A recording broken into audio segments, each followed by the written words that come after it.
Hola amigos de Mindsurf, bienvenidos a esta emisión especial. En esta ocasión estaremos entrevistando a Jaime Andrés Vinasco Barco, quien es licenciado en enfermería, tiene una maestría en cultura y drogas y es también un científico social especializado en cultura y drogas. Él es presidente de la Fundación Conciencia Viva, un organismo de reciente creación que tiene el objetivo de promover el buen vivir y el buen morir, entendidos bajo una base bioética, moral y filosófica. Y bueno, ellos hacen uso de muchas interesantes herramientas de las cuales seguramente Jaime nos estará platicando, la deprivación sensorial, el ayuno, técnicas budistas, danzas extáticas y por supuesto lo que nos interesa aquí en este espacio y a nuestro auditorio, que es particularmente el uso de enteógenos y plantas sagradas dentro de estos contextos. Jaime, bienvenido, muchas gracias por acompañarnos. Muchas gracias a vos, Ibra, y a ti, Regina, muchísimas gracias. Es un gusto Mucho, acompañarlos en el programa de hoy. mucho gusto. Genial, pues comencemos por lo esencial. ¿Cómo surge esta fundación Conciencia Viva? ¿Cómo te acercas tú cómo despiertas tu interés hacia estos temas? ¿Cuáles son sus objetivos? Ok, Ibra, pues bueno, te cuento que mi relación con los fármacos y con el estudio de las sustancias psicoactivas es de vieja data. Viene casi desde mi primera infancia. Vengo de una familia farmacéutica. Mi madre tenía una farmacia y tenía una farmacia que trabajaba muy a la antigua, muy a la modalidad de boticas en donde se preparaban fármacos con los morteros, macerando sales, macerando rocas, en fin, que tengo incluso hasta memoria olfativa de lo que mis padres realizaban en este lugar. Wow. Pues por ahí viene un poco el interés por conocer los fármacos más adelante en el tiempo, ya culminando el colegio, el equivalente en México es la prepa. Eh, Me llama mucho la atención las ciencias de la salud, del comportamiento, básicamente. Y por un primo que es enfermero jefe, pues me inclino un poco hacia la enfermería, hacia el cuidado de las personas, más que hacia la curación, hacia el cuidado de las personas. Pues entro a la hermosa y que agradezco mucho Universidad Pública, que me permitió realizar no solo los estudios de pregrado, sino también de posgrado. Y me encamino por este mundo de la toxicología, los fármacos, las sustancias psicoactivas, pero con una visión muy miope, muy reduccionista, que es la de las ciencias clínicas, la de las ciencias farmacológicas en este tema. Y pues que se me abre el amplio abanico de todo este mundo cuando curso una maestría que la ofrecen en una ciudad de acá de Colombia que se llama Manizales. Y es una maestría que tiene tanto de lo uno como de lo otro. Tiene tanto ciencias clínicas y de la salud como ciencias sociales. Por eso se llama maestría en culturas y drogas. Entonces estaba esta parte neurocientífica, pero también esta parte sociológica, antropológica y social, que es definitivamente imprescindible para comprender cualquier consumo de sustancias. Y pues por ahí se me va organizando un poco la idea de trabajar todo este asunto desde una parte terapéutica, pero sin descuidar pues todo el compromiso social que esto debe tener. Pues tengo la oportunidad de irme 4 años a el hermoso país mexicano. Eh, Cursé un doctorado en el Colegio de la Frontera Norte en Tijuana. Conocí un poco los clubes sociales de cannabis son en Barcelona. Los, las clínicas de cannabis medicinal en California, específicamente en San Diego, y analicé un poco este fenómeno de consumo transfronterizo, cómo los mexicanos después de un siglo pasaron de ser los principales exportadores, ahora a pequeña escala, aunque lo sea, a ser importadores de cannabis. Entonces, pues este fue como mi tesis doctoral. Sin embargo, pues siempre estuve muy vinculado al tema de los psicodélicos. Mi tesis de maestría fue en consumo de LSD en la ciudad de Medellín, en la cual resido, y siempre quedó ahí sembrada la pregunta de investigación sobre el uso de psicodélicos. Con esta me fui a México, sin embargo, allá por azares del destino cambié de tema de investigación, pero ahora de regreso a mi país, después de una larga temporada por fuera, 6, 7 años que estuve viajando un poco el mundo y conociendo los consumos en diferentes partes del mundo, pues regreso a mi país con la idea de cumplir este sueño de ofrecer terapéuticamente estas sustancias en nuestra sociedad. Digamos que todos los investigadores, la mayoría de los investigadores que somos tan apasionados en estos temas, estamos tocados un poco por la experiencia de vida. Mis padres murieron hace aproximadamente 10 y 8 años y esta experiencia pues generó en mí eh, el gran interrogante de que, más bien la gran conclusión de que mis padres pudieron haber tenido una muerte un poco diferente. Entonces, en ese sentido me dediqué un poco a sacarle el mayor potencial terapéutico a estas sustancias para ofrecer, para trabajar en pro del buen morir, que lo entiendo también como casi lo mismo que es el buen vivir. Preocuparnos en el aquí y ahora por lo que no sabemos qué pasará más adelante, pero sí que es poner atención en el presente. Entonces por ahí se traza un poco como este trayecto y ya regreso pues a Colombia a moldear un poco esta idea que afortunadamente he contado con el apoyo de mi pareja que ha estado sumamente comprometida con todo este proyecto y pues ahora llevamos unos 7 meses en el cual hemos engendrado esta idea. Y pues parece que los dos ejes justo de tu proyecto, de la fundación, son las dos cuestiones que mencionaste recién, el buen vivir y el buen morir, ¿cierto? Así es, exactamente así es. ¿Puedes platicarnos un Digamos, poco acerca del modelo que utilizan esas dos líneas de trabajo, de investigación? así es. Ok, bueno. Pues como bien saben ustedes, la terapia psiquedélica pues tiene diferentes vertientes, diferentes dinámicas y formas de trabajo.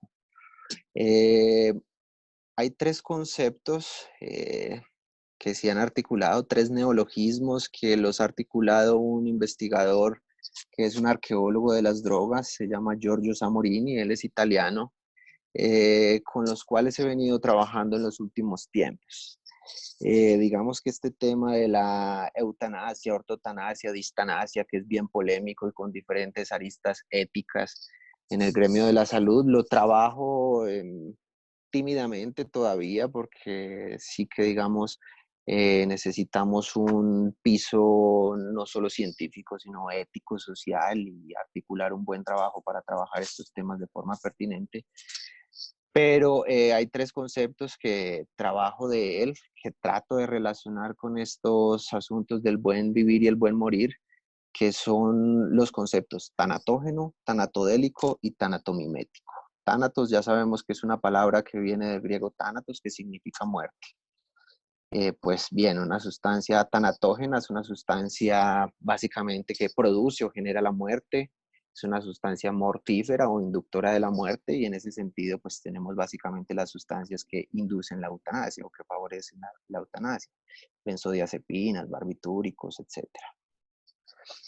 Los tanatodélicos o la terapia tanatodélica es la mediada por algunas sustancias que facilitan el tránsito a la muerte. Yo creo que el más claro ejemplo de esto es la toma de LSD de Aldous Huxley, en la cual él decide en los últimos momentos, pues solicitando el apoyo de su esposa, consumir una sustancia que le permite tener esta transición entre la vida y la muerte. Eso digamos que es una terapia tanatodélica, es básicamente el consumo de sustancias para favorecer este tránsito. Específicamente en la fundación lo que nosotros trabajamos es la terapia tanatomimética. Mímesis es una imitación, es una remedación. ¿De qué? De la muerte. Son sustancias que remedan, imitan o simulan la muerte. Creo que esto a nivel chamánico y en otros contextos también se ha entendido como muerte egoica, muerte imaginaria, muerte yoica, muerte de la personalidad, etcétera, que es una muerte simulada. Así parezca pues en términos muy simples, esto es un asunto mucho más complejo, pero es básicamente desde ahí desde donde trabajamos. Nosotros lo que favorecemos en las personas son terapias tanatomiméticas, es remedarles la muerte o simularles la muerte a través de sustancias psiquedélicas. Esto se trabaja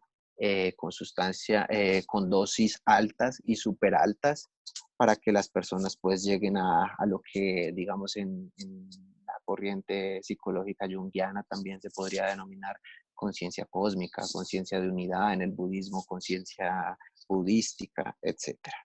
Es básicamente esto lo que trabajamos y lo que realizamos con las personas.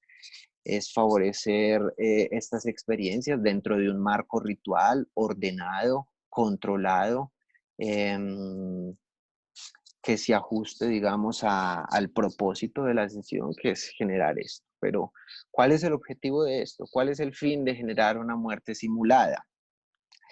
Eh, pues primero que todo, digamos que hay un consenso científico en los nichos que se vienen trabajando estas terapias, que es en Johns Hopkins, que es en, en, en el Imperial College de Londres, en Australia también, en el Hospital de San Vicente. Eh, el consenso que hay es que este modelo de tanatomimesis es el modelo de tratamiento único con el que cuenta la medicina, la psiquiatría y las ciencias del comportamiento para generar una experiencia mística y transpersonal y de trascendencia que promueva el bienestar espiritual y la reducción de la ansiedad y el miedo ante la muerte. ¿Esto por qué? Porque cuando las personas tienen este tipo de experiencia, eh, es la mejor forma de prepararse para una buena muerte. Tener una experiencia extática es una de las formas en las que más aprecio adquirimos por nuestra vida, más respeto adquirimos por nuestra existencia, más valoramos nuestros vínculos y las relaciones con la familia, con las personas. Cuando esto se ha experimentado, cuando la persona ha experimentado esa realidad que está más allá de ella, que tiene una conexión con esa divinidad más grande que él, que lo abarque, que le incluye, pues esto indiferente del apelativo que reciba, Dios, Alá, conciencia búdica, conciencia cósmica, pues cuando la persona lo experimenta, lo que queda es eso, es retornar, es tener la oportunidad de tener un paseo conciliador por la propia muerte, con la oportunidad de retornar con una mejora del bienestar psicoespiritual y existencial. Las personas adquieren mayor capacidad de replantear emocional y cognitivamente el impacto de la enfermedad, la agonía y la muerte. Tienen mayor capacidad para apreciar el tiempo de vida, apreciar la conexión con lo sagrado, atender asuntos pendientes, a quién le quiero dar prioridad en estos últimos días, semanas o incluso horas de vida que tengo. Estas terapias como nos permiten también experimentar la vida, nuestra posición en el cosmos, la realidad desde otro punto de vista, más desde un punto de vista energético y no materialista, pues también nos abren un poco la puerta a albergar la posibilidad de conceptualizar la muerte no como el fin, sino como una simple transición de la conciencia.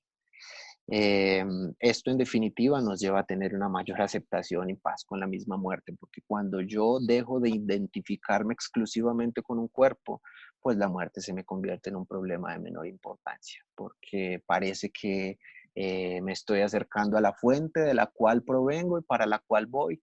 Entonces, pues digamos que esta angustia, esta depresión, esta sustancial desmoralización que nos queda ante la muerte inminente, se trabaja desde otro punto de vista, se concibe desde otro punto de vista y en ese sentido me concilio más con mi enfermedad y acepto con mayor paz y tranquilidad la muerte. Claro. Eh, Me viene a la mente quizá como un buen pie de página esto que mencionamos, una frase de uno de nuestros escritores favoritos en Mindsurf, que es Terence McKenna. Y Terence Ujú. decía que toda la experiencia que uno puede tener a través del uso de plantas chamánicas, como es el término que él emplea cuando se refiere a este contexto específicamente, él mencionaba que toda la práctica que uno pudiera tener con estas plantas, en el fondo era una meditación permanente sobre la muerte. Y creo que hay Así dos es. puntos que resultan importantes y que tú ya los mencionaste en tu intervención hace un momento.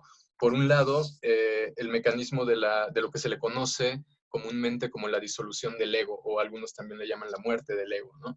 ¿Por qué? Porque quizá las personas que no tienen acercamiento a estos estados, eh, personas monofásicas, como me gusta emplear ese término, Ujú. pueden decir, bueno, ¿cuál es el sentido de emular una muerte? Pero cuando ellos están teniendo ese pensamiento, lo están haciendo desde una perspectiva materialista, es decir, hay un miedo que te hace decir, bueno, ¿para qué quiero experimentar algo que me va a hacer sentir miedo? Yo me ocupo de la muerte cuando llegue el momento de la muerte.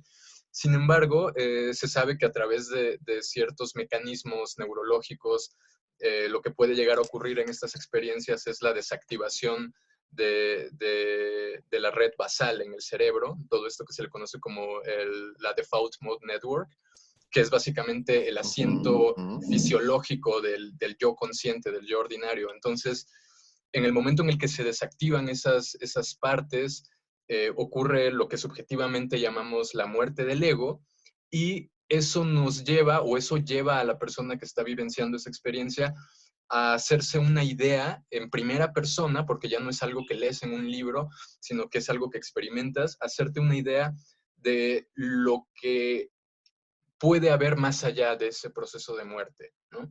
Y esto lo menciono incluso hablando desde mi propia experiencia. Yo en mi primera toma de LSD tuve una experiencia cercana de muerte, no fisiológica, aunque vino acompañada de muchos síntomas fisiológicos. Fue una experiencia aterradora en el momento en el que la estaba viviendo, aterradora totalmente, tanto que el día siguiente después de esa experiencia pasé 24 horas sin hablar, no podía hablar con nadie. Pero lo que uno podría decir que lo que ocurrió después, uno diría, ah, bueno, en tu vida te vuelves a acercar al LSD, en tu vida vuelves a tener curiosidad por estos estados. Pasó justo lo contrario. Esa experiencia reafirmó mi interés de querer averiguar qué había detrás de todo esto. Una experiencia tan fuerte, tan poderosa, que lo único que hizo fue que yo quisiera seguir investigando qué es lo que se encontraba detrás. Y entonces esto lo traigo a colación justo por lo que mencionas, la importancia de que uno tenga una noción más o menos clara, de acuerdo a su propio sistema de creencias o lo que sea, pero que uno tenga una noción personal de qué es lo que hay después de esta fase, de lo que llamamos vida. Entonces, me parece que es una práctica que lamentablemente la sociedad occidental moderna ha desplazado por este miedo que se basa en una mentalidad hipermaterialista, pero que mientras no reconectemos con esa dimensión de qué es lo que ocurre pasando esta vida, vamos a seguir anclados a un miedo que, si nos ponemos filosóficos, ese propio miedo puede ser también la causa, la raíz de los principales problemas sociales que experimentamos en la actualidad, ¿no? Completamente de acuerdo, Ibra. El miedo es el miedo a vivir. El Exacto. miedo a morir es el miedo a vivir. Es exactamente igual.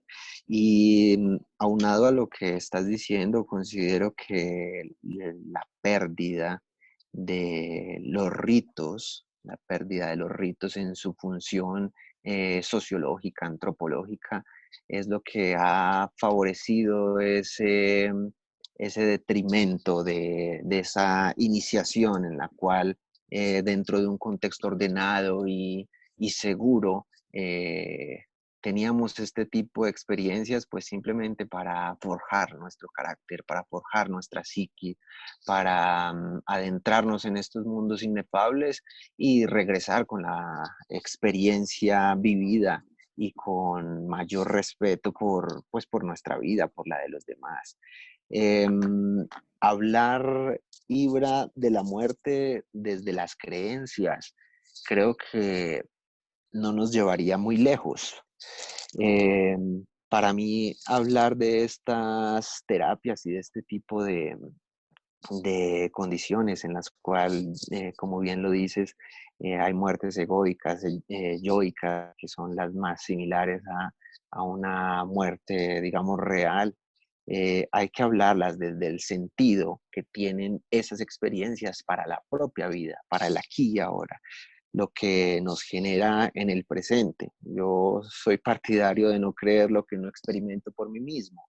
Entonces, pues digamos que estas experiencias lo que te permiten es no solamente hablar de la muerte desde el discurso, sino desde una verdadera experiencia de muerte. Y desde ahí creo que es mucho más válido porque ahí es donde se trata de objetivar todo este tipo de situaciones contándole a las personas para que esto se haga útil. Mira, esto es más o menos así, pero aún así no alcanzo con mis palabras a explicártelo.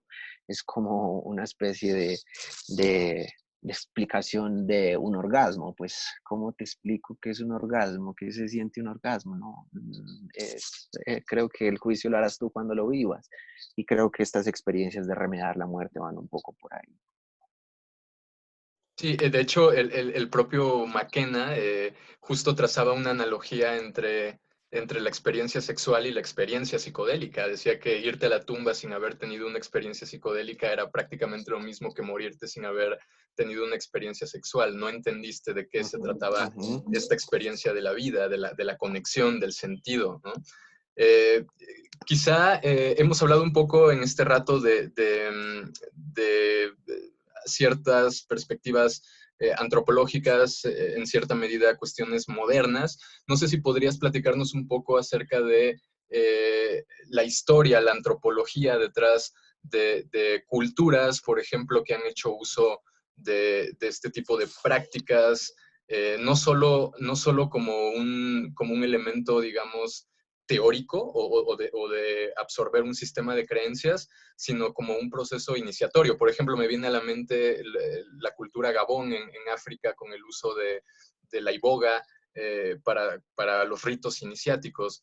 No sé si puedas platicarnos un poco más acerca de cuáles son los antecedentes antropológicos que sustentan estas prácticas de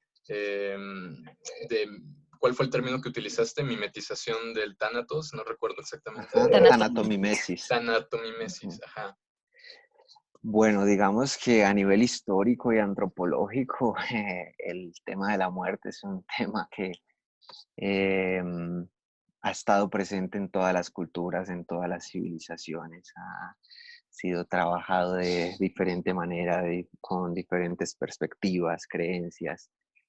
Siempre ha sido ese misterio que ha estado ahí presente, que ha estado ahí en las mentes de todas las personas. De hecho, la muerte también, en términos junguianos, ha sido considerada una imagen arquetípica. Ha estado presente en la memoria genética, digamos, de todas las personas, de todos los humanos que hemos pisado este plano. Em, Hablar sobre la muerte con perspectiva histórica creo que es un tema bastante amplio que además cambia frecuentemente, cambia constantemente. Yo quisiera, Ibra, aprovechar esta pregunta que vos me haces para remitirme, si bien a la historia, digamos, inmediata, presente, porque es la que más me ocupa y me ha llamado la atención. Por supuesto. Digamos que en los últimos 40 años, por ejemplo, a nivel clínico, los indicadores de muerte han cambiado tantas veces, unas 2 o 3 veces tal vez. Por ejemplo, hace 40 años, un indicador de muerte para la medicina clínica era un electrocardiograma, pues digamos que era con lo que medíamos si la persona estaba muerta o no. Pero resulta que hay corazones que se paran y luego vuelven y arrancan, entonces pues digamos que esto no es un indicador que en tiempos más actuales nos vendría pertinente. Hace 20 años empezamos ya a decir que no son los electrocardiogramas, sino los electroencefalogramas, que se hacen dos, con 20 minutos de diferencia, pero tampoco son tan fiables porque, por ejemplo, con un elevado consumo de benzodiazepinas, se han registrado incluso falsos positivos de este indicador. Digamos que este concepto de muerte o esta concepción de muerte es tan variable en el tiempo y cambia tan rápido que incluso no muy lejos, hace unos 3 siglos aproximadamente, fue cuando perdimos nuestra propiedad absoluta sobre la muerte, sobre nuestra alma. Digamos que el alma hace 3 siglos con el monoteísmo cristiano pasó de ser propiedad exclusiva de nosotros a ser propiedad de un Dios único, todopoderoso. Y en ese sentido, digamos que se perdió un poco la dignidad en el morir, porque pues el alma o el morir pasó a ser propiedad de la iglesia y no nos vamos muy lejos. Hasta la actualidad, incluso eso todavía juega un papel social importante. Ahora son los estados quienes deciden qué es un buen morir o qué es un mal morir, qué es una muerte honrosa, qué es una muerte vergonzosa, qué es una muerte heroica. Nos presentan a un soldado regresando de las guerras en el Medio Oriente con una bandera dentro de un féretro y esto es una muerte honrosa, pero luego nos muestran a una persona que tal vez defendiendo su propio territorio murió y pues nos lo muestran amarillistamente ensangrentado y digamos que esto es una muerte vergonzosa, pero esto está al arbitrio de los estados más que al arbitrio de lo que nuestra propia conciencia o nuestras propias creencias puedan decidir sobre esto. Entonces es bien particular este concepto o esta concepción de la muerte a lo largo del tiempo, viéndola en perspectiva histórica. Esto es muy variable y digamos que por ahí se la va un poco el tema del suicidio, del suicidio asistido, de la eutanasia, porque pues en últimas estamos hablando de libertades, estamos hablando de decidir sobre nuestro propio cuerpo, sobre nuestra propia vida. Delegar esto por fuera o concebir que esto es propiedad de un agente o un ente externo es ceder el poder personal a algo que está por fuera de nosotros. Sí, totalmente. Las culturas modernas han entregado su soberanía a estos sistemas de creencias, y no solo las culturas modernas, particularmente las personas, ¿no? Ahorita que mencionaste este tema de Así los es. soldados y de cómo los estados son los que deciden cuándo una muerte es honrosa o cuándo alguien se le coloca en este lugar de heroísmo, pues creo que no podemos obviar el hecho, un tema un poco polémico, pero no podemos obviar el hecho de que, por ejemplo, la psicoterapia asistida con MDMA, por ejemplo, esté teniendo apertura para ayudar a Así soldados que es. vienen de haber hecho cosas Así es. que no son nada heroicas, ¿no? Y que obviamente por haber hecho esas cosas poco heroicas están en un estado de estrés postraumático, y es muy fuerte que ellos sean los que estén recibiendo este medicamento, porque finalmente en ese contexto el MDMA es entendido como un medicamento, y no otras personas que no vienen del campo de batalla, pero que en su propia vida han lidiado con muchas batallas y para los cuales ese medicamento no está disponible. Entonces, es lamentable que como culturas ese poder de decisión esté en manos de, pues sí, de los menos hábiles entre nosotros, ¿no? Así es.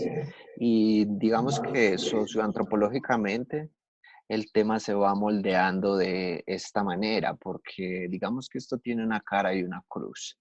En el caso de nuestro trabajo, lo que nosotros hacemos, el uso de sustancias psicodélicas en pacientes moribundos, en pacientes premortem, en pacientes terminales, como lo queramos llamar, en gran medida se ha dado porque existe no solo a nivel social, sino a nivel científico una evidencia muy clara del sufrimiento psicoespiritual que las personas tienen al final de la vida.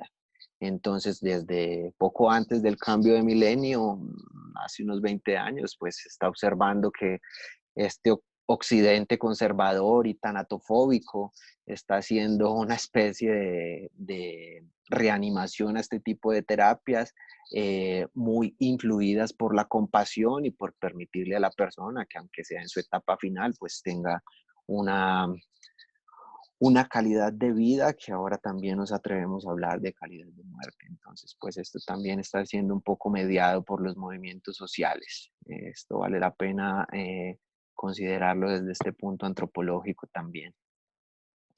Sí. Regina, creo que querías decir algo. Sí, no, bueno, me gustaría movernos a la parte de, aprovechando lo que mencionas ahorita, que nos hablaras un poco de la Fundación Conciencia Viva, y su trabajo, no solo con este aspecto tanatológico, con todo lo demás que están desarrollando, pero que nos hablaras más de su visión, de su propuesta, y si nos puedes compartir algunas, de cómo se llevan a cabo algunas de estas terapias o ejercicios tanatomiméticos y otras cosas que tienen. Claro que sí. Em, em, bueno, empiezo por contarte que la Fundación Conciencia Viva, que se escribe con V y con B la segunda, un poco aludiendo a este doble sentido de tener una conciencia viva, despierta, pero con V y B, porque son mis apellidos también, Vinasco Barco. Está pensada en gran medida para favorecer la desinstitucionalización de la muerte. Está pensada para favorecer que la muerte sea vista como un hecho natural y social, como lo es, y no como un hecho vergonzoso que quiere ser evitado, que quiere ser escondido, que quiere ser medicalizado, que quiere ser atendido. Esto hace parte un poco, esto es más de lo mismo de lo que acabo de mencionar, en el cual hemos perdido nuestro poder personal para atender no solo nuestra muerte, sino también nuestra vida. Ahora delegamos nuestra salud, nuestro bienestar, nuestro equilibrio en una pastilla, en un médico, etcétera, cuando somos responsables absolutamente de lo que pasa en nuestras vidas. Claro que en ocasiones necesitamos de esta solidaridad humana y de esta ayuda, pero el trasfondo de la fundación es apersonar a las personas de su propia vida y de su propia muerte. En ese sentido, pues somos una alternativa a que no nos medicalicen, no nos esterilicen la muerte con tapabocas, con guantes, con batas blancas, sino que muramos de una forma bonita, tranquila, cerca de nuestras raíces, de la naturaleza, rodeados de árboles, rodeados de animales. Si queremos tener a nuestro lado el perro, el gato, Jesucristo, a Buda, lo que queramos tener en nuestra habitación en la cual vamos a esperar a la hermosa dama negra, pues que sea nuestra voluntad, no que sea en una institución donde tenemos horarios fijos para las visitas, donde no puede entrar el perro, donde solo se puede tener a un Jesucristo en la pared. Entonces esto va por el lado de la libertad en el vivir y en el morir.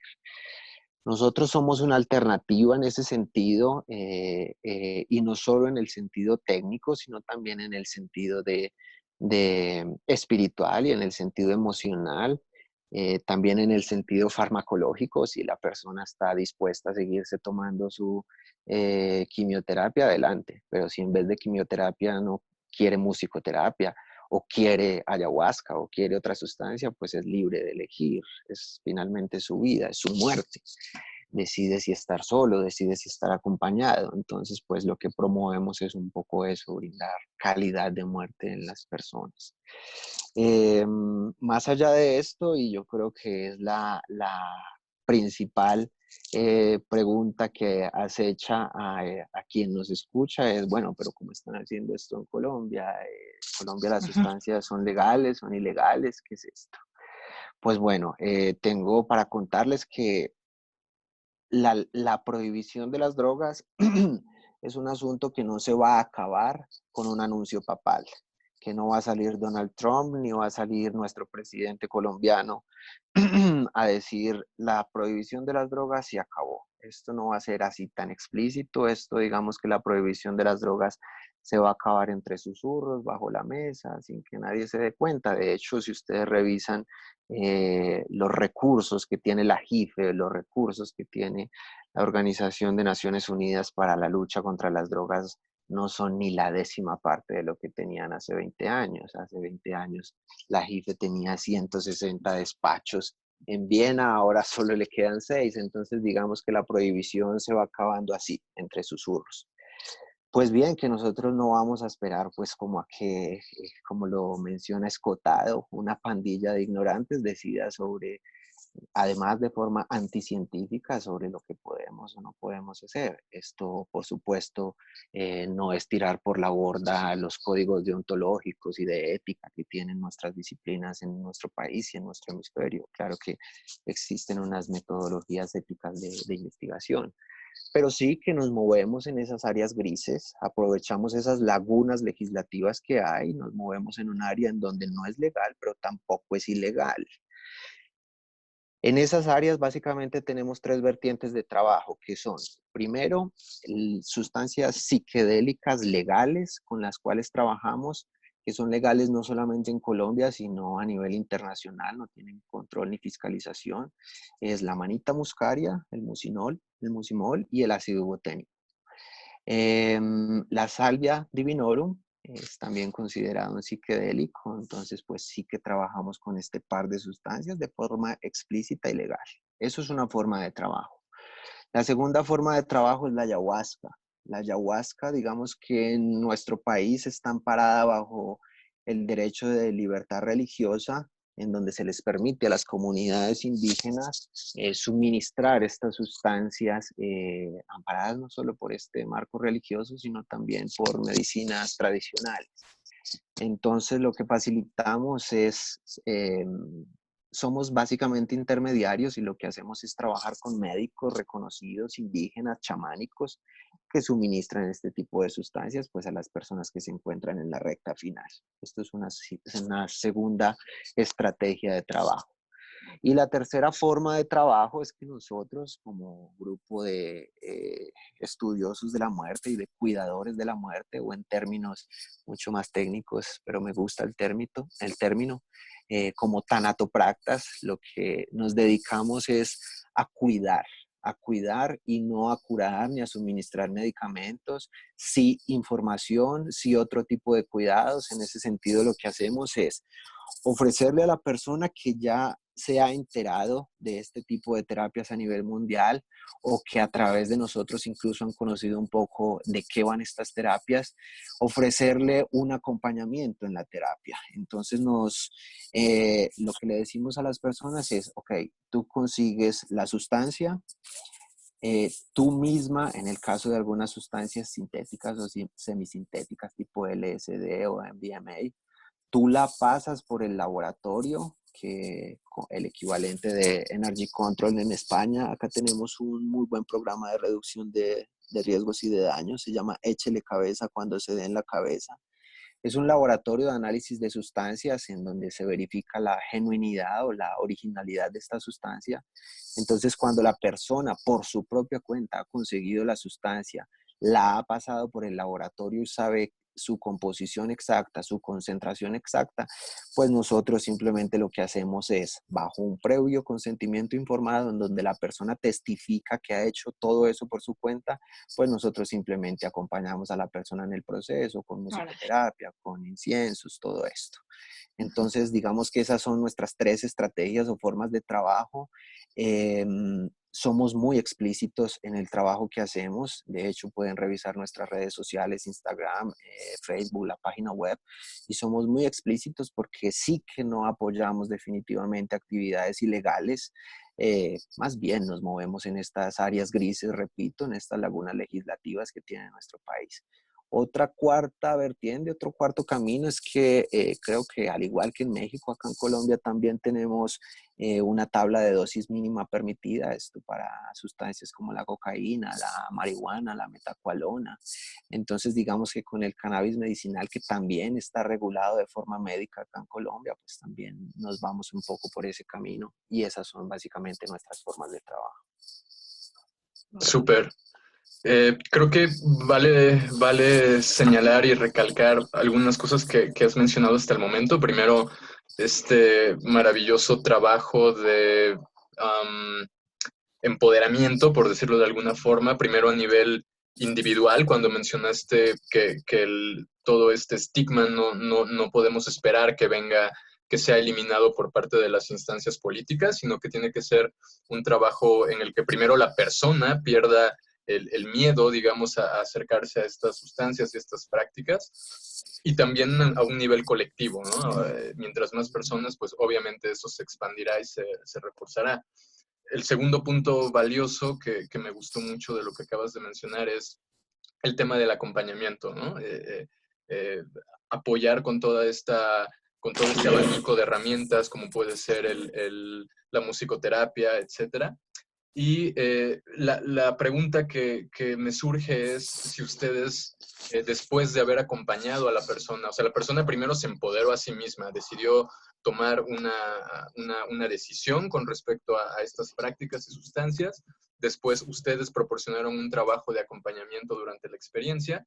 Ahora, la duda que me surge es si hay un proceso posterior, es decir, un proceso de integración, ya sea apoyado en psicología profunda en las escuelas junguianas, que son las que tienen más acercamiento con estos estados. No sé, ¿ustedes proporcionan algún proceso de integración para lo que la persona vivenció en su experiencia y que pueda, en efecto, pues sí, valga la redundancia, integrarse lo que vivió con lo que en este caso espera después de la muerte? Absolutamente, Ibra. De hecho, que quiero agregar que no solo para este tipo de terapias, sino para cualquier consumo de sustancias psiquedélicas, debe haber un marco ritual amplio que, pues, ritual a la moderna incluiría una entrevista previa, un trabajo de preparación, luego la experiencia propiamente dicha y luego en la posterioridad un acompañamiento. Creo que el reto más grande de las personas que tomamos este tipo de sustancias está en el qué hacer con la experiencia, porque si no, esto se va a quedar en un simple juego de imaginería, pirotecnia, saltos mortales y no hay trabajo. Entonces es fundamental el acompañamiento posterior y en el caso de nuestras terapias no solamente lo hacemos con el paciente, sino que la muerte es un proceso familiar también, es un proceso social, entonces sí que integramos a la familia. Para esto, pues no, este acompañamiento que nosotros hacemos, lo hacemos desde diferentes aristas porque trabajamos de una forma inter, multi, transdisciplinar, incluso no disciplinar, como es el acompañamiento con chamanes y otro tipo de personas que no han cursado una carrera disciplinar, pero sí que en la posterioridad hay un acompañamiento de psicólogos, de musicólogos incluso, de terapistas, de masajistas, de trabajadores sociales. Estamos trabajando desde todos estos frentes. Ahí me gustaría, Ibra, que apenas si me extiendo otros 2 minuticos en esto, pero creo que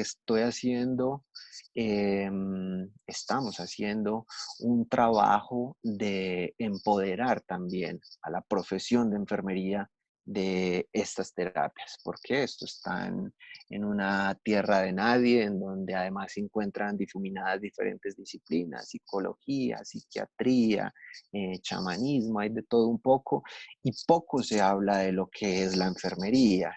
Y hemos hecho un trabajo de recuperar este rol de la enfermería, no solo a nivel académico, escribiendo papers, etcétera, sino también a nivel práctico, porque por varios aspectos. Primero, porque digamos que en el moribundo hay que comprender que esa angustia de la muerte inminente se debe, bueno, la angustia de la muerte como tal, se debe intervenir combinando ciencia sólida, por supuesto, mitigando el dolor con lo que haya que mitigarlo. Las personas no deben tener dolor, pero también dándole atención a este marco sensible, emocional y psicoespiritual.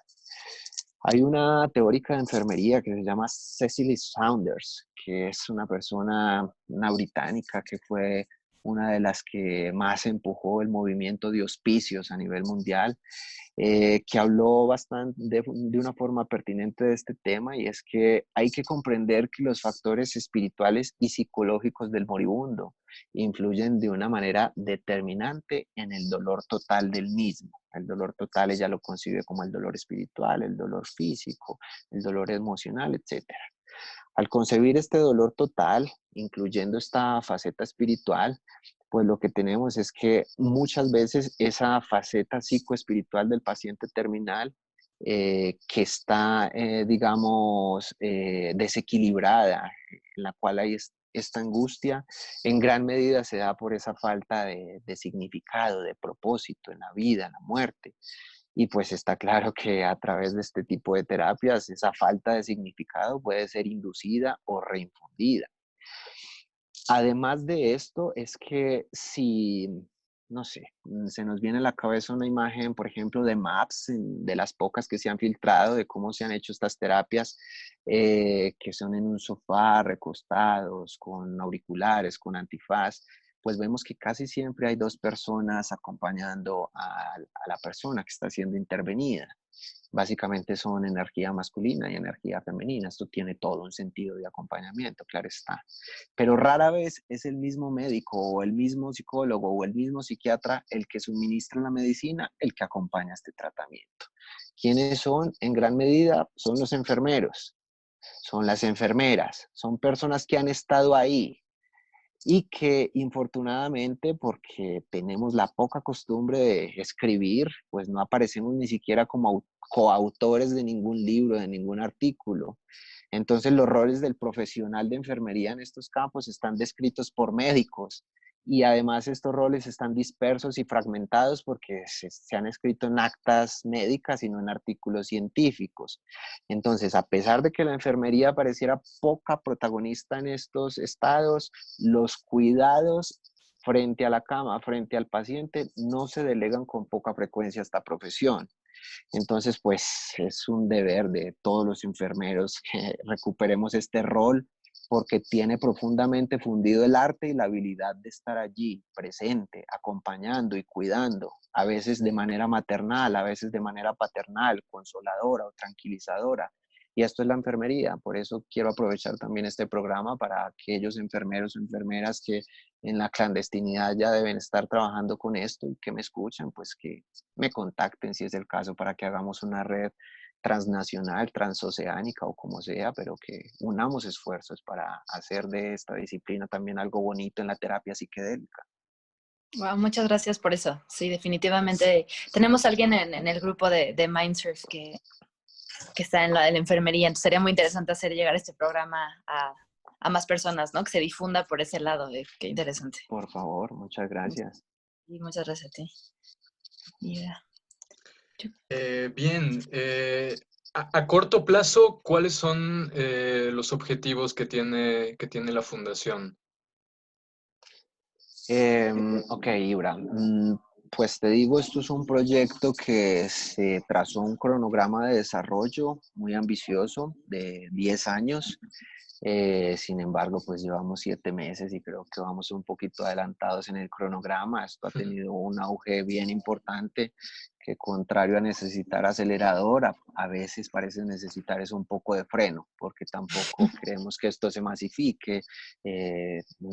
Claramente lo hemos manifestado muchas veces de que esto no son terapias para todo el mundo, ni para poner a disposición en cualquier caso. Entonces, pues sí que tenemos que trabajar primero en una parte de educación y sensibilización en la cual estamos. De hecho, pues como drogólogo, quiero contar que anualmente incluso capacitamos a los cuerpos técnicos de investigación y policía judicial, que son los que persiguen estas sustancias. Nosotros pues en ocasiones hacemos esta labor de educación porque definitivamente es un tema que brilla por la ignorancia. Entonces, pues primero es una labor ardua de sensibilización. Entonces, pues la fundación ha tenido que irse moldeando paso a paso. Ahora, en el inmediato y en el mediano plazo, estamos desarrollando 3 frentes de trabajo. Recordemos que la fundación es una fundación que se traza como objetivo el buen morir, pero también el buen vivir. En ese sentido, pues, primero que todo, el fuerte de nosotros, el principal blanco de nosotros es trabajar la terapia psicodélica con pacientes terminales, pacientes moribundos. Esto es trabajar una buena muerte. El segundo bloque de trabajo es trabajar experiencias psiquedélicas seguras, ordenadas, ayudando a las personas a que las introyecten desde la parte creativa, desde la parte espiritual, desde la parte productiva, desde las relaciones con las parejas, con la familia, etcétera. Digamos que a nivel lúdico también trabajamos este asunto desde la responsabilidad del consumo, desde los consumos no problemáticos. Si bien somos conscientes de que estas terapias tienen unos contundentes efectos sanadores y terapéuticos, no nos gusta mucho utilizar terminología médica y clínica para referirnos a esto como terapias alternativas para la ansiedad, la depresión, esto. Además que, pues como bien lo acabo de decir, estamos en un área gris, no es muy inteligente pues empezar a quitarle, qué pena decirlo, a quitarle clientes o pacientes a la técnica psiquiátrica. Entonces pues tampoco nos vamos a tirar el agua sucia a nosotros. Entonces digamos que somos prudentes en este manejo de experiencias psicodélicas seguras. Y un tercer bloque de trabajo que necesitamos incluso actualizarlo un poco en la página web y en nuestras redes sociales, pero sí que lo estamos trabajando, introduciendo y en muy poco tiempo lo tendremos a disposición, es la terapia con microdosis. La terapia con microdosis porque pues definitivamente creo que por los programas que he escuchado de ustedes también y desde mi experiencia, sabemos que las microdosis favorecen el buen vivir, favorecen el buen trabajar, el buen producir, el buen hacer ejercicio, el buen una cantidad de cosas. Entonces, pues lo queremos trabajar de una forma responsable, segura. Estamos construyendo en este momento el primer producto bibliográfico de la fundación, que será un manual de microdosis, en donde además de información y estudios científicos de las microdosis, pues habrá esta parte didáctica de llevar tu bitácora dentro del mismo manual, de trazarte tus objetivos dentro del mismo manual, de llevar tus controles dentro del mismo manual, y esto es lo que haremos el lanzamiento en muy poco tiempo. Es un manual que circularemos y ofreceremos no solo de forma material, física, sino también de forma virtual, por si algún interesado en México o en cualquier parte del mundo quisiera adquirirlo. Sí, de hecho nos encantaría volver a conversar contigo justo cuando ya tengas un poco de información recabada acerca de cómo les ha ido con este tema de las microdosis. Es increíble lo que mencionaste ahorita, no lo había pensado, o sea, lo había intuido, pero no lo había estructurado como tal, esto que acabas de mencionar, de cómo la microdosis puede ser el equivalente del buen vivir, o sea, una gran herramienta para favorecer el buen vivir. Y justo estas otras experiencias, lo que se le llaman las dosis heroicas, pueden entenderse para entender el buen morir, una dosis heroica recreando estos procesos de los que hablamos al inicio de la plática, y la microdosis entender estos aspectos más cotidianos donde una cantidad alta de sustancia pues no es requerida porque te inhabilitaría para tus funciones cotidianas, ¿no?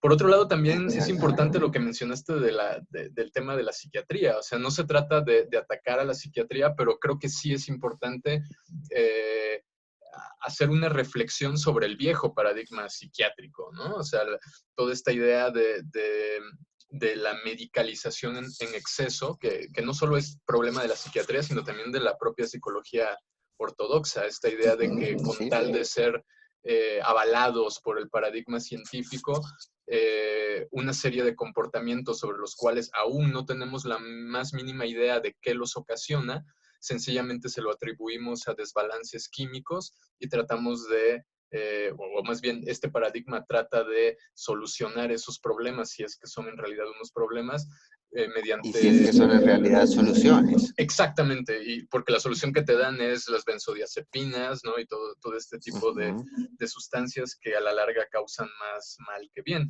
Pero también es importante darnos cuenta de que hay psiquiatras, por ejemplo, Claudio Naranjo, por ejemplo, Así el es. propio Rick Strassman con sus estudios de DMT, psiquiatras que se han dado cuenta que el camino ortodoxo de la psiquiatría no es la solución, pero que no por ello hay que abandonar el paradigma. Entonces, más bien se trata de reconstruir nuevos abordajes y que en este caso los psiquiatras tradicionales volteen a ver toda la investigación científica que se está haciendo con estas sustancias y que en función de esto, pues, rediseñen su paradigma. Así es. Ok. Regina, ¿algo que quieras comentar, preguntar? Pues no, o sea, digo, creo que hay otros proyectos que me encantaría saber más de ellos. Puede ser para la siguiente ocasión, o no sé si hay tiempo, pero esto del florecer, ¿no? Del centro que están haciendo como un conjunto como de estas pequeñas cabañas. Sería muy interesante saber eso. También me interesa muchísimo saber el tema de cómo manejan la manita muscaria. O sea, como que me quedan esta curiosidad. No sé cómo Sí, sí, estamos de sí, tiempo, Ibra. Podemos hacer una parte 2 eventualmente, pero claro. sí me quedé cuando mencionaste la salvia divinorum y la manita muscaria, pues muy poca gente trabaja con eso, ¿no? Muy poca gente se atreve, muy poca gente, pero se me hace que un buen uso de ellas, como tú dices, por el marco legal, es interesantísimo y sé que nuestro público se va a quedar con esa duda o ese interés hacia este tema. Entonces, si nos puedes platicar un poquito de eso, sería Vale, interesante. pues rápidamente te cuento que una de las ventajas de hacer el trabajo explícito en una ciudad tan importante, tan innovadora, tan poderosa como lo es la ciudad de Medellín, es que pues nos han llegado personas de todo tipo. En términos coloquiales, nos ha llegado elementos bien importantes. El gremio médico se ha acercado bastante a la fundación para conocer un poco el trabajo. Los ingenieros químicos se han acercado bastante a la fundación para conocer el trabajo y digamos que me atrevería a decir que lo único que yo he hecho es ser el de las agallas que visibilizó esto, porque las personas que se han acercado a la fundación son personas de trayectoria, son personas que ya llevaban mucho tiempo trabajando esto, que estaban esperando que destaparan la olla simplemente para llegar. Hay un grupo de médicos de una universidad bien prestigiosa de acá de Medellín que viene trabajando aproximadamente hace 8 años con la salvia de Vinorum. Vienen haciendo extracciones incluso ahora Wow. piensan con este asunto de las microdosis en cómo trabajar la salvia desde las microdosis. La manita muscaria es un hongo endémico de acá en la región donde estoy. Acá salgo eh, al patio de mi casa a alimentar mis gallinas y encuentro 3, 4 manitas muscarias de diferente tamaño. Entonces, hacen parte como de este ecosistema. Digamos que la investigación o la evidencia científica que hay al respecto es más bien poca, extrañamente poca, porque son sustancias legales con las que debiéramos haber estado hace mucho tiempo trabajando y conociendo todas sus propiedades terapéuticas. De hecho, hace muy poco, eh, hice una revisión exhaustiva de la manita muscaria y si bien existe una dosis tóxica y si bien existe una dosis letal, pero que es exorbitante, habla Jonathan Ott de 5 kilogramos de amanita muscaria para una dosis letal de esta sustancia, pues lo que hay alrededor de la manita es más una micofobia que cualquier otra cosa. Es una sustancia realmente poderosa. Nosotros la trabajamos para tener una administración un poco más controlada y segura, de forma fumada, porque por la vía oral es más difícil controlar, además de que el secado de la manita muscaria pues es muy diferente al de los hongos psilocíbicos, y a veces en ese proceso de secado, aún haciéndolo bien, encontramos ciertas larvas en el sombrerito de la manita muscaria, que si esto se nos va por la vía oral, incluso pues nos puede desencadenar otro tipo de problemas. Entonces estamos trabajando la vía fumada, la vía inhalatoria también, la vía vaporizable, y son más controlables los efectos, son más controlables, de corta duración, más seguros. Y con la salvia igual, estamos trabajando con extractos de 10, de 20, de 40x, pero sí que hay un background importante acá en la ciudad y que estamos tratando de hacer redes de apoyo y de trabajo para sacar adelante una buena investigación.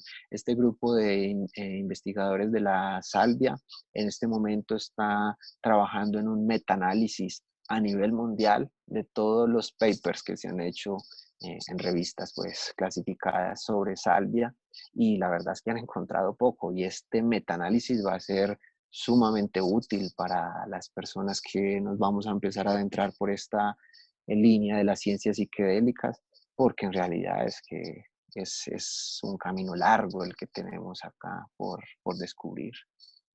Pues súper emocionante, me causa mucha emoción que hayan empezado hace tan poco tiempo, digamos, ya formalmente con la fundación, y creo que todo el trabajo que va a salir de ahí, de la microdosis, lo que nos estás hablando de estas otras, de la manita y la salvia divinorum, va a ser muy interesante en el futuro, del trabajo que hagan en cuanto a la tanatología. Estaremos en contacto, me da mucho gusto saber lo que está Claro pasando en que sí. Colombia. Es súper interesante, me encantaría conocer la fundación en algún momento, tomar algún taller. Bienvenidos. Sí, va a ser Gracias. increíble, sí.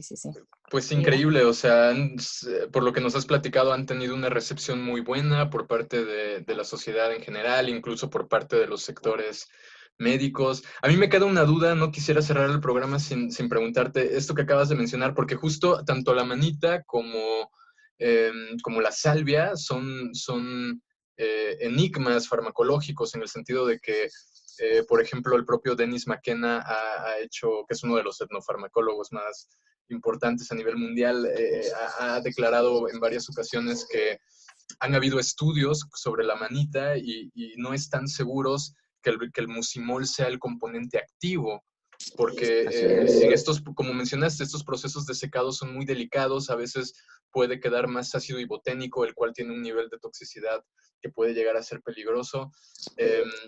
Incluso por ahí McKenna, Dennis, sugirió que él sospechaba que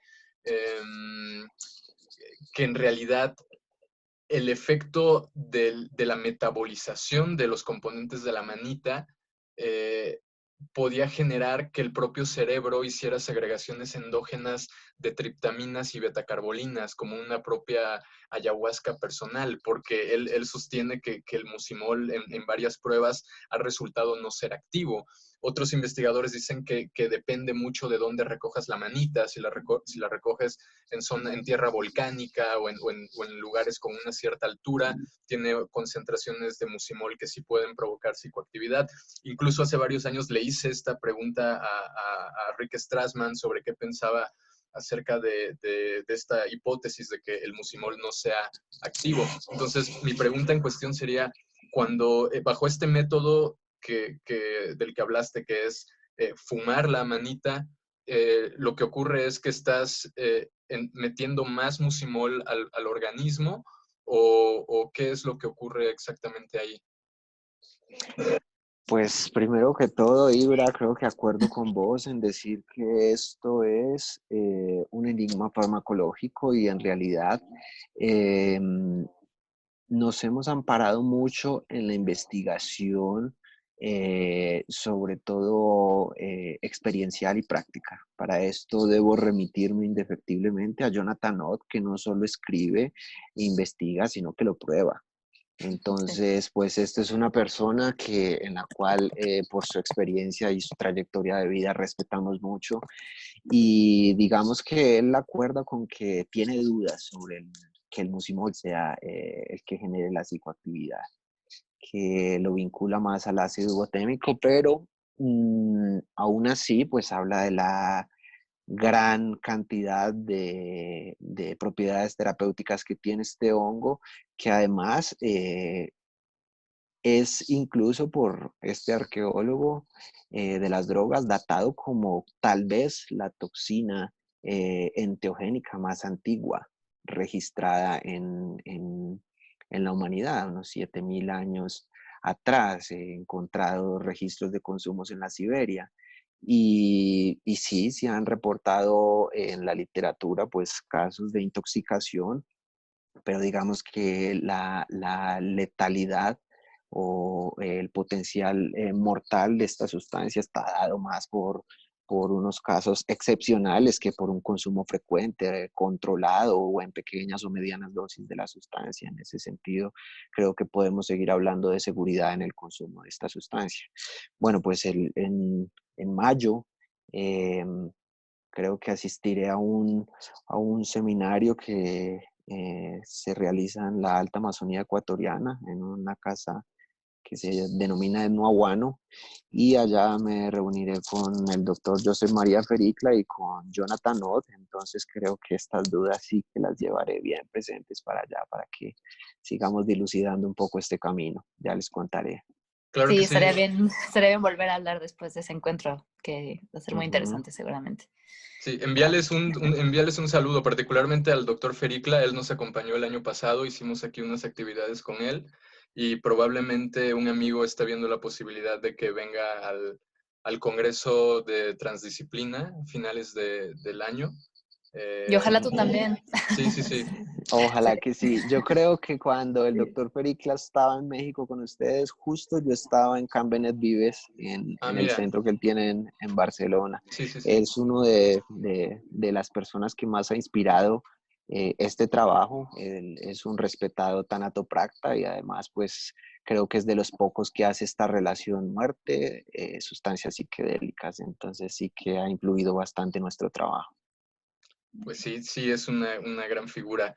Pues Jaime, felicidades por, como dijiste hace rato, por las agallas que has puesto en todo este proyecto y que siga viniendo todo el éxito del mundo para la fundación. Muchas gracias por esta entrevista y lo que te dijo Regina, realmente esperamos conversar contigo una vez que tengas pues más recorrido en este proyecto de las microdosis y pues nada, seguiremos en contacto. Muchas gracias a vos, Ibra. Muchas gracias a ti, Regina, también. Felicidades también por este programa. De verdad que esta labor a la cual me refería de sensibilización y de educación en gran medida está plasmada en los medios de comunicación, y creo que la labor que están haciendo en estos momentos es realmente valiosa. Felicitaciones por eso. Muchas gracias. Gracias, es recíproco. Pues estamos en contacto, Jaime. Claro que sí. Un saludo desde Hasta Medellín. luego y que tengas una Chao. linda ceremonia. Hasta luego. Chao. Muchas gracias. Que así sea. Hasta luego. Chao.